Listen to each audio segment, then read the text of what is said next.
ትዳርን ለማለያየት የሚሞክር የሰውን ደስታ የማይፈልግ እኔ የማውቀው እንግዲህ ሴጣን ብቻ ነው። እቺ ቡዜ ደግሞ ከነ አይኗ፣ ከነ ጸጉሯ፣ ከነ እጇ፣ ከነ ውፍረቷ፣ ከነ ሁሉ ነገሯ ሴጣን ነው የምትመስለው።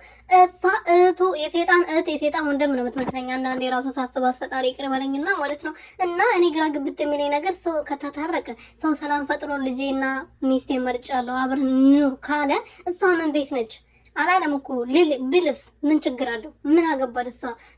ዴቭና ዴቭም ወደ ራሱ ተመልሶ ዛሬ ደግሞ የአዘን ልብስ ለብሶ ነው የመጣው። ይሄ አዘንተኛ ማለት ነው። ሲያስጠላ ሁለታችሁም በጣም ነው ያስጠላችሁኝ አስመሳዮች።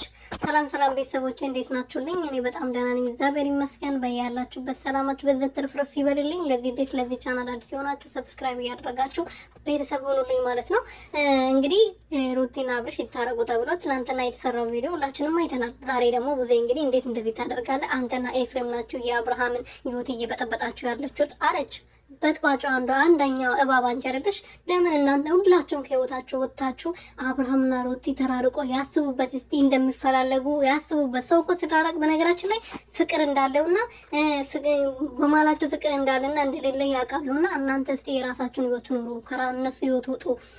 መስራት ካፈለጋችሁ አይዲያ የራሳችሁን ይዛችሁ ነው፣ በሰላም መንገድ ሌላ አይዲያ ይዛችሁ ነው። በቃ እናንተ ብትወጡ እኮ እነዚህ ልጆች እንደሚፈላለጉና እንደማይፈላለጉ ውስጣቸው ራሱ ያቅ ነበር። እናንተ አሁን እዚህ መጣችሁ ጢጢ ትላላችሁ ልክ እንደ ተልባ።